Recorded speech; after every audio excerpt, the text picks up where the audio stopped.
Welcome, welcome. And actually, this is sort of in the midst of another conversation, brief conversation that we've had up to this point. But let me start with a bracha. Baruch atah Adonai Eloheinu melech haolam asher kitshanu b'mitzvotav v'tzivanu la'asok b'divrei Torah. And I am going to jump into the text. I'm going to see if I can do that. Give me one moment to make sure I've got it where I need it. Yes. Okay. Back in here. Okay.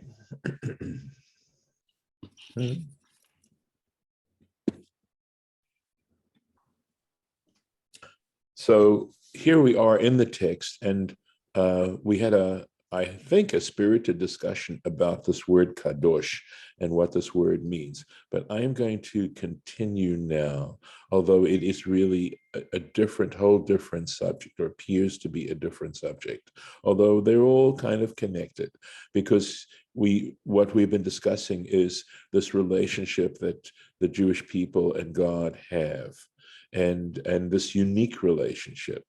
I think that is borne out by the text itself, and so we're actually continuing on with this.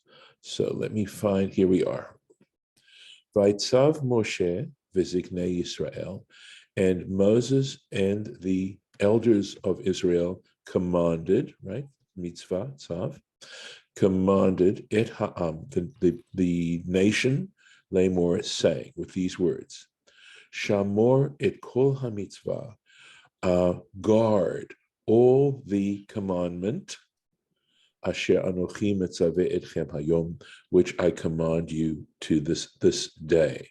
So it does very much hinge on this idea of human beings, namely the Jewish people here, faithfully observing specifics.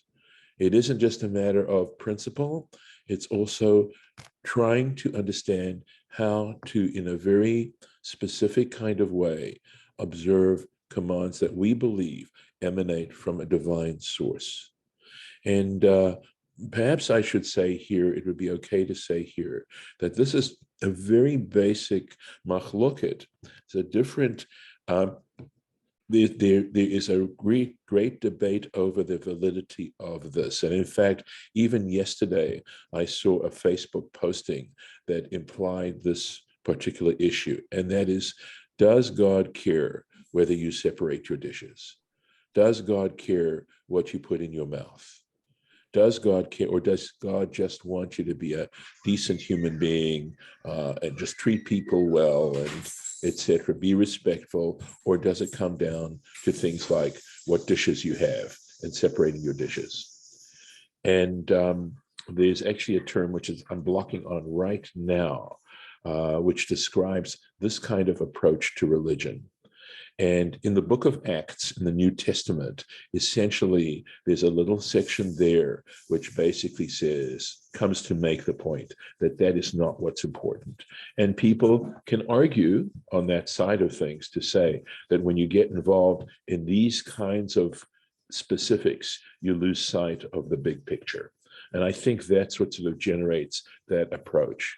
But there's no question that, at least within the Torah here, right, we are talking specifics. And of course, Judaism has gone in the opposite direction, which is to try and analyze and deconstruct and understand and find ways, given circumstances, how to apply these mitzvot. And seeing this particular approach to religion as being primary in establishing a relationship between God and human beings, and seeing it as an incredible privilege.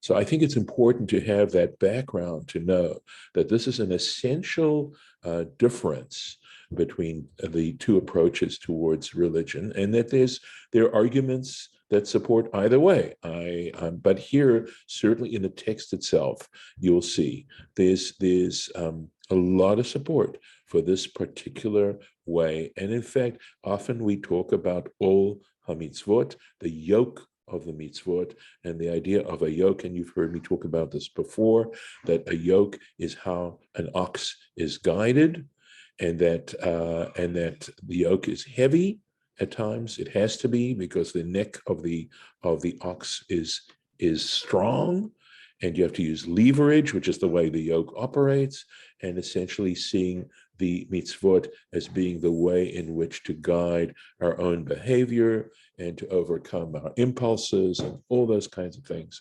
to support that. So I think that's important to mention that regarding why we take this particular approach. And I'm not sure if I can see if anybody needs to jump in. I don't see any raised hands on my screen at this point. But if you do want to say something, that's fine. This is a very key issue. Let's take a look at the Rashi and see if there's, yes, there it is, right? Shamor et kol hamitzvah, right? Observe, guard all the commandment.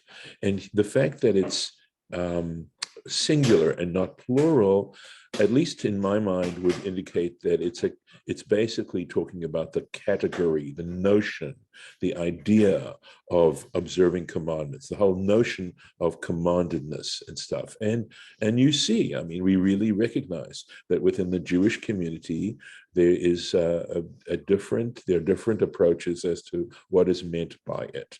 We go all the way from mitzvah, meaning good deed, which sounds like it's a choice. It's up to you. Do you want to do it, right? And ironically sometimes referred to, say, as the 10 suggestions, right? As opposed to the notion of being commanded, which means if you don't do it, you are disappointing or you're rebelling against the one who is asking you to do this. Okay, so Rashi wants us to focus on the grammatical nature of the word shamor, right? Shamor. And he says, Lashon hoveh. And the word hoveh is so often in modern Hebrew, as I learned grammar, it refers to present. But in doing a little bit of research here, even the brief research that I did, I think to myself, actually, I would see it more as a participle, right? Guarding, as Rashi's going to tell us. But there's a grammatical term that I'd never heard before until I did this research, where the word has the implication of a frequentative, right? Some of you may have heard of it. I never did, okay? And I see that that's the way to describe a verb, right? Because it's to guard, that's a doing thing, right? Of intensity. In other words, that this form, shamor, is to imply intensity or frequency, right? So what it's saying, in a sense, is that what Rashi's trying to tell us is that the reason it's shamor as opposed to shmor, right? Which would be simply the command form, right? The imperative form. Shamor has the additional idea of intensity and frequency and regularity and things like that. And then he has a French word which sounds awfully like a modern French word, gardant, right? Guarding. I think the ant ending in French does indicate a participle. And yeah, but it's pronounced gardon. Okay. Okay. No T in the pronunciation. I know, I appreciate that, and I wasn't trying to. I didn't mean to do that. Maybe in Rashi's day they did pronounce the T. Right, it could be. At least there's the tet, right? Well, I mean, it's spelled with a T, so Yeah, spelling doesn't indicate pronunciation. we don't know when they stopped pronouncing it. Yeah, there's no reason to us. Yeah. Okay, I'm going to go with Shira Beth and say that if you look at the word how we spell night, K-N-I-G-H-T, the G-H implies the German ch, and it used to be probably pronounced knicht, okay? But what happened in the course of time is that it became elided, and so we just pronounce it as night. But the spelling retains perhaps the original pronunciation, which I understand, Shira Beth, is the point you're making. Anyway, the Yiddish... maybe Rashi, he spoke Old French and maybe medieval. all those T's. I don't know. But there's no pronunciation guide here, only spelling. Correct. There's no reason to make those assumptions, but you can. Well, again, we understand, for example, a circumflex over an E implies that there was an S following that E. if I'm remembering correctly. Anyway, Yes, Yiddish, yes, you are. the Yiddish word, right? Bewachtend or bewachtend, which would mean, again, wacht is to watch, guard, right? The German version of that. So be guarded, or guard yourselves, something like that. So, all right. So this is the introduction to this whole new concept here. So I'm going to pause here, even though I don't see the word kadosh in these following sentences, and just to take a little bit further, because I think the word kadosh is so important. It's used very often. It's used in some ways. We're told to be an kadosh, holy people, and these words holy and sanctified are like $1,000,000 words, even in English. Exactly what do they mean, or can we get a better sense? And we had a lovely discussion. I'll tip my yarmulke to you, Lisa, over that. For me, it was a little bit more of a debate, but that's okay. That's another point out there, by the way, that being able to debate without being disagreeable is okay, meaning there's disagreement, but it's okay. And we learn from that. At any rate,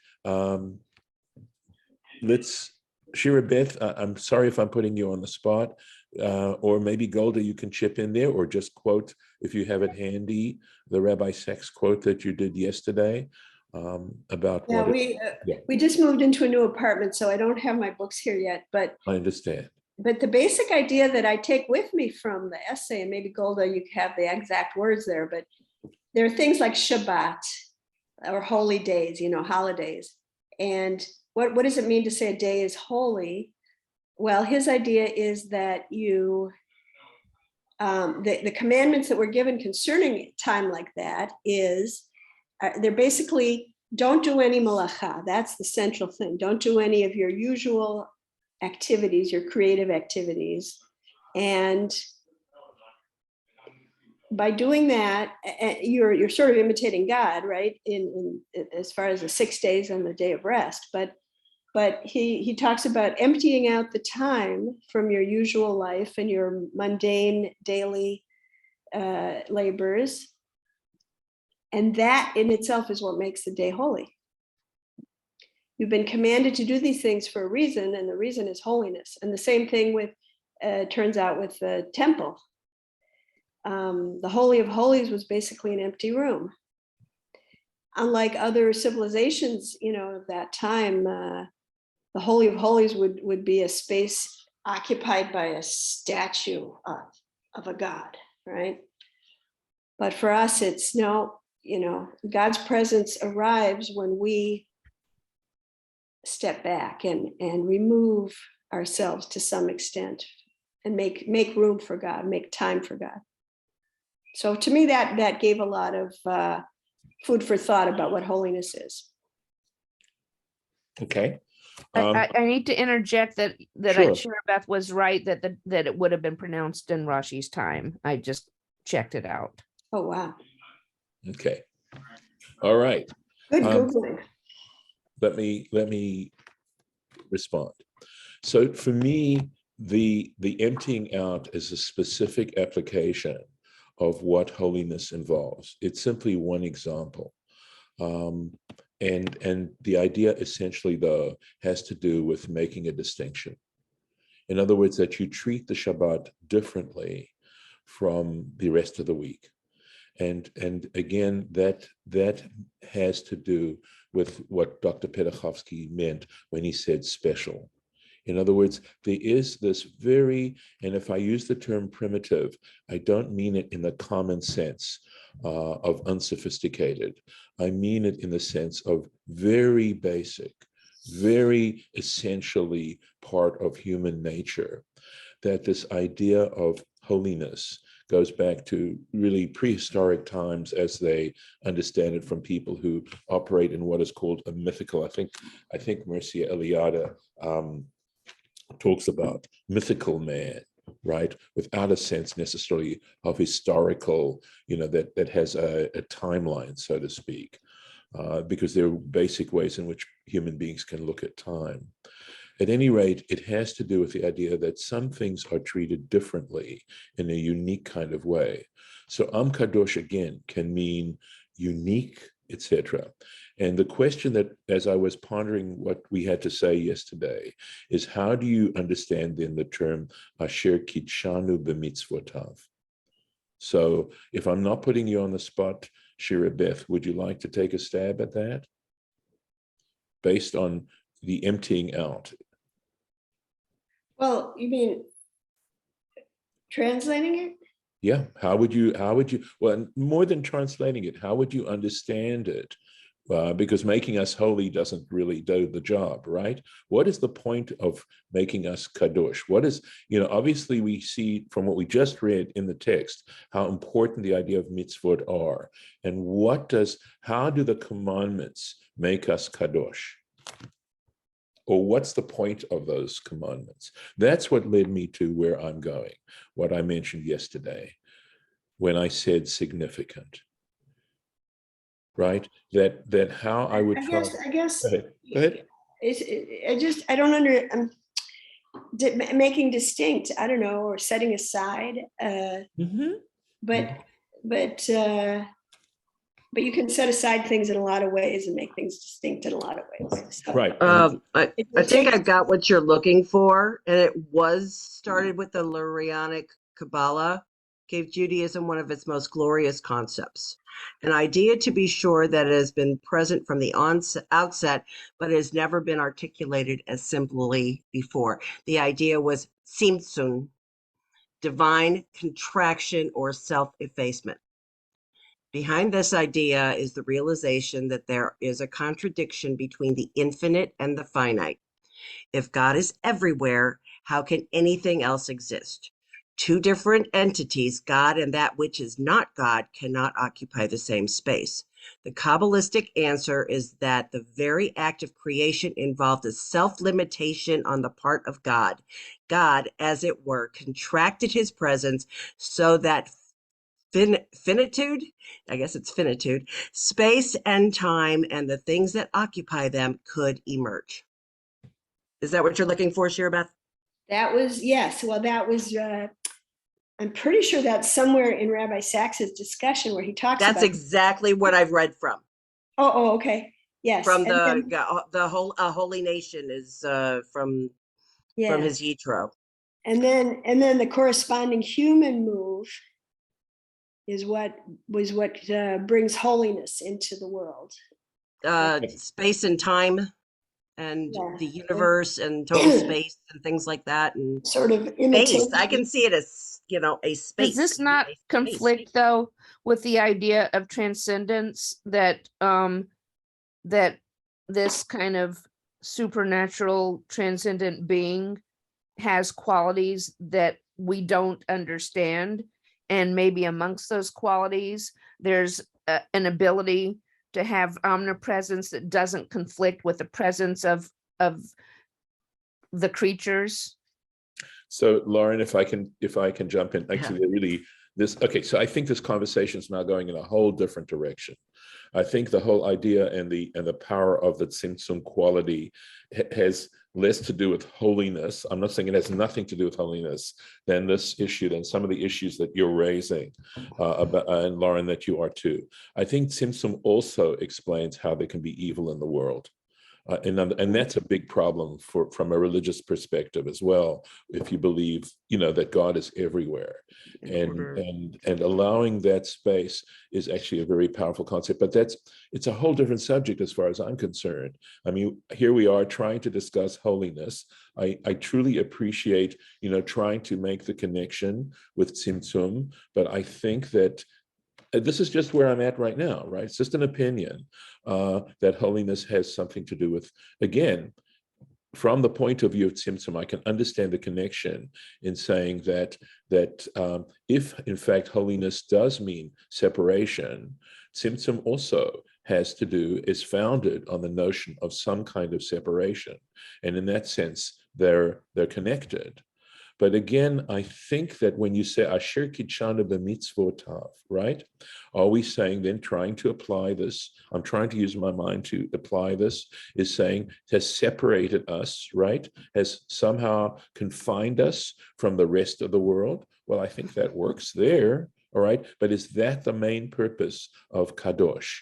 And what I'm trying to do here is to try and deconstruct what we mean, because again, I really believe that knowledge has to do essentially with deconstruction.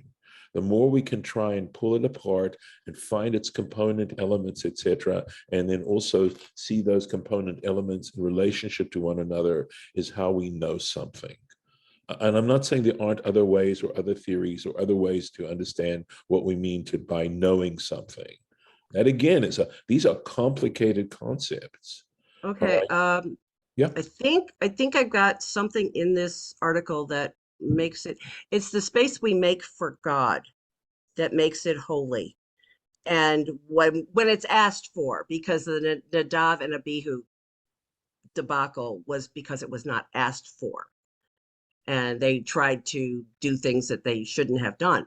But okay, the Torah means that it says that we are created in God's image, meaning that like God, we are creative, or we're capable of imagining a world that is not yet and bringing into being. However, if no time or space were holy, the opposite danger would exist, namely that a world in which God is hidden would be one for which, for many people, God does not exist.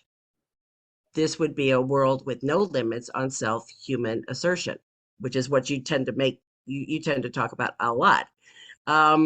Always the prelude to political, military, economic, or environmental disaster. Therefore, there must be some window, some point of transparency in the screen between the finite and the infinite. That is what holiness is. So again, I still see it as I like that image. I do too. It's a space we powerful. make for God, because we Right. have to make room for God too. As God made room for creation, we need to make room for God. Exactly. That's the amazing. And that, I got goosebumps. And that's his idea of holiness, is that Okay. we have made space And again, in our time, in our space, in our thinking. Okay. Again, making space is essentially the process of, it starts off by being willing to make a distinction, to make a difference. And I guess what was, yeah? Oh, no, well, I'm agreeing. Maybe I should just tell you, Rabbi, I agree with that.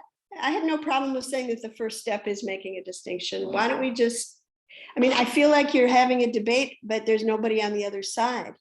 I'm not on the other side. I agree. The first step is making a distinction, but that doesn't get you very far. And I just think Rabbi Sachs's essay got me a lot farther. Well, I am not going to put myself in the same category as Rabbi Sachs. Okay, I'm on. None of us are in that category. All right, but we're all still trying to understand. Okay, so here's why I think this is important. Okay, so allow me that opportunity, and that is that I'm trying to think to myself, what is it that perhaps motivates people in a very, very significant kind of way, and that is precisely that issue. That in trying to ask what I think is the most fundamental question you can ask yourself, which is, why am I here? What's the purpose of my life?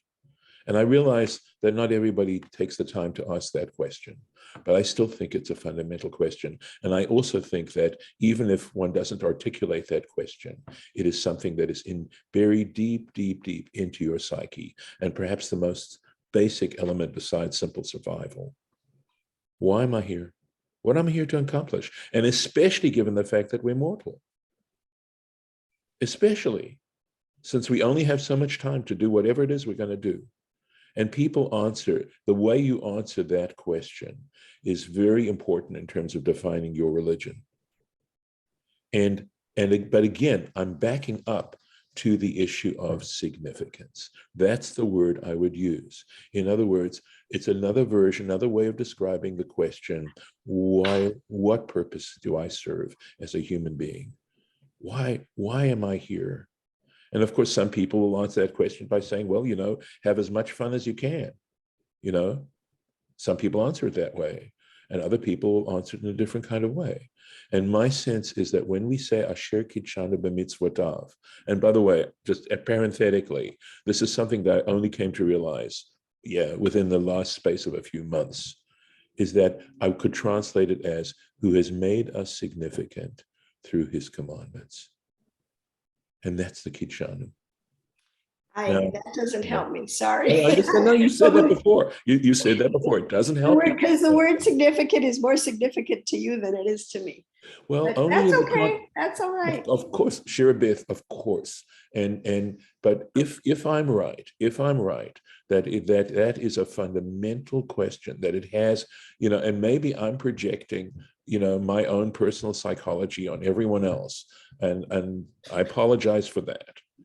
But I do think that is a very basic question. And for at least the way I look at it, it explains that search for significance, explains why some people are so much into money, why some people are into sports so much, why some people are into the arts so much. In other words, one could take any of these kinds of activities, power, fame. That's the problem. You can call all of those things significant. That's my problem. That's my point. Significant doesn't help me because it doesn't get me anywhere, in that particular search. We are the only nation, according to Torah and other things, that was called to this. And that's why it's different from every other nation. Because we were called and we answered the call. So every time we answer the call, it elevates us or it makes us kadosh. I guess there may not really be a word that translates it well for all of us. We may just have to use kadosh as kadosh. We could use the word holy. We can say holy, but then we're left with almost as much of a mystery as when we say kadosh. Correct.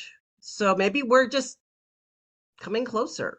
Well, that's exactly the point, Golda, is that in trying to deconstruct, I'm trying to get closer. Now, okay, so when you say it's not helpful to you, Shira Beth, there's more than one way that I can understand you by saying it's not helpful. So I'm simply trying to understand human behavior in that kind of way by using a model of significance as perhaps being something that motivates people. Okay, and that I'm not suggesting that, we sometimes use kadosh simply for other purposes that are not necessarily godly. Like if you use the word kadesha, right, which basically, as I understand it, refers to like a temple prostitute. But again, trying to find what is commonly shared by this. So, obviously it works for me, and it's very important in terms of just not saying, I'm not saying that, following those particular kinds of things that people think make them significant, all right, is necessarily helpful. I don't necessarily want to be judgmental about this, but I think the Torah is being clear about it. And again, it helps me understand. So for me, it's helpful to understand better what I'm saying whenever I say a bracha like Asher Kitshanu b'mitzvotav. And if I translate it as who made me significant through the performance of his mitzvot, that's very helpful in terms of why it's so important to do it. If in fact, discovering significance is a very, very basic element of human existence in trying to make sense of human existence. Now, look, helpful, not helpful, you try. But again, I think trying to deconstruct it, even though I never expect to get to the end of this, I hope, as Goldo, you were saying, it's more of the journey than anything else. So, it's not just the word significance. So it's also significance through this. Correct. So in other words, if significant has to do with meaning or purpose for life, do we get our purpose in life through sports, through, through the arts, through the commandments? How do we, through study of Torah, how do we get meaning that's important Right. and gives our life some kind of purpose. Okay, Lauren, you totally understand what I'm saying. That's exactly what I'm saying. I'm glad you're saying it in your words, but that is the point I'm making. Yes, exactly. But so it's not just significance, it's significance through. Well, Yeah, that's the whole. That's the yeah, whole. that's statement. why I'd rather That's- stick with the that's- word holy. I mean, I'd rather. To me, just holy stick is with the word holy. meaningless. Okay, the word holy itself doesn't mean anything in and of itself. I have to understand the word in some kind of context and somewhere beyond itself. The word alone could mean anything, could mean blue. Well, How do we really? I'm trying to put words to this word holy. I'm trying to deconstruct it. okay. And look, but again, I concede that my own deconstruction may not be helpful to maybe the majority of people. I don't know. I know it just represents the struggle on my part to put more understanding, more meaning into what this word is really about. And it just is that it worked for me. But Lauren, I appreciate what you said, because that's exactly the point I'm trying to make. And it says kichanu b'mitzvotav, right? It isn't just kichanu, it's kichanu b'mitzvotav. That's important, right? That is how we find significance. And that to me is part of the brilliance of Torah, which goes beyond anything I can really describe. And we do need to stop right here. So I'm going to stop. Thank you for engaging in this, and we'll continue next time. Thank you. We stop the recording.